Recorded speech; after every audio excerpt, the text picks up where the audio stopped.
আমরা কারাগারের মধ্যে 24 আওয়ার লকআপের মধ্যে ছিলাম, আমাদেরকে কোথাও মুভ করতে দেওয়া হয়নি।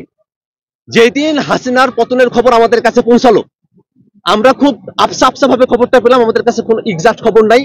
হঠাৎ করে আমাদের পাশের বিল্ডিং থেকে রব উঠলো, হই হই রই রই খুনি হাসিনা গেলি কই।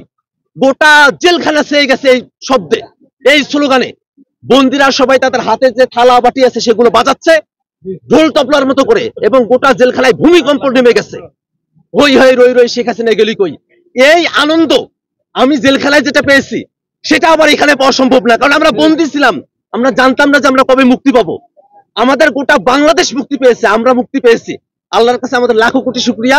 এর অতিরিক্ত কিছু বলার নাই। আমরা শুধু এতটুকুই চাই, বাংলাদেশটা দুর্নীতি মুক্ত থাকুক, বাংলাদেশটা ফেসিবাদ মুক্ত থাকুক, বাংলাদেশটা নানা ধরনের সহিংসতা, নানা ধরনের ষড়যন্ত্র মুক্ত থাকুক, বাংলাদেশের স্বাধীনতা সার্বভৌমত্ব তার উপরে যেন কোনো শকুরের নজর না পড়তে পারে। এই জন্য আমরা সজাগ দৃষ্টি রাখার জন্য আমরা সকলে বদ্ধপরিকর। আমরা এটাই চাই, বাংলাদেশটা যুগ যুগান্তরে টিকে থাকুক, শুধু বাংলাদেশের মানুষের জন্য না, গোটা দক্ষিণ এশিয়া এবং গোটা বিশ্বের বুকে আমরা যেন একটা অনন্য জাতিতে পরিণত হতে পারি, মানুষের কাছে যেন একটা উদাহরণ হতে পারি, যে উদাহরণ আমরা 24 অভ্যুত্থানের মধ্য দিয়ে হয়েছি, যেখানে আমাদের হাতে কোনো অস্ত্র ছিল না।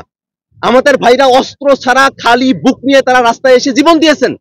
জীবন দেওয়ার মধ্য দিয়ে যে বিজয় পাওয়া, সেটা যে গোটা পৃথিবীর বুকে একটা আলাদা উদাহরণ, যেখানে একজন পুলিশ বাহিনীর লোক এই কথা বলতে বাধ্য হয়েছে, একটারে মারি আর একটা চলে আসে,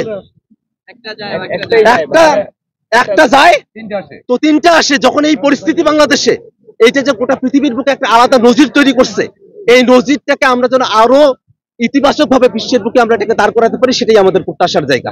ধন্যবাদ সকলকে। আসসালামু আলাইকুম।